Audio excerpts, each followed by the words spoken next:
Here we are back at the Yesterday Show. Today we are looking back at one of history's most influential figures. Today we are interviewing Karl Marx. How are you, Mr. Marx? I'm good. How are you? So you've written extensively on communism, which is sort of a extreme socialism. So how would you define the two of them, and how are they different? Well, socialism is very similar to communism. In both systems, the government has a role in eliminating social classes and protecting workers. Both systems try to break down social classes and promote equality. While other systems promote strict classes and class divisions, communism seeks to eliminate these classes.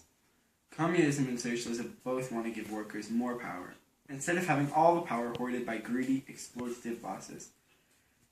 The way to achieve this is by eliminating private property and by having all property be public or owned by the government. However, the two systems differ in the fact that communism takes the idea of socialism much further. Communism believes that workers must overthrow their oppressive bosses and then create a strict government controlled by these workers. After eliminating social classes, the government will cease to exist and communism will have been achieved.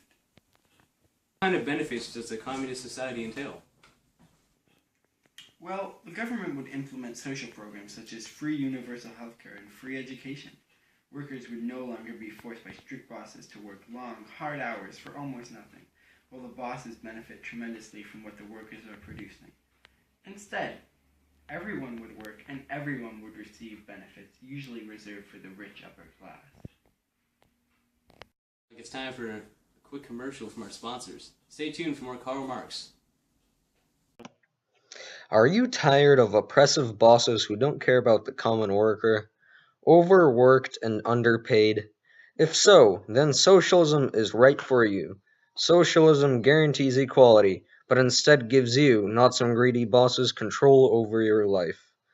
Other systems promote selflessness and vast inequality. If you feel you are one of us, call 1-800-SOCIALISM to receive a free pamphlet on becoming a socialist supporter. This message was brought to you by the socialist movement. We're back here at the Yesterday Show with Mr. Marx. So, what sort of economy would this ideal communist society have? The economy would be controlled by the government, and things like minimum wage would be set. Also, a heavy progressive tax would help eliminate social classes and economic differences throughout society. Ultimately, however, the goal of the system would be to spread the wealth evenly and make everyone equal. Mr. Marx, for coming to our interview here at the Yesterday Show. The past is present.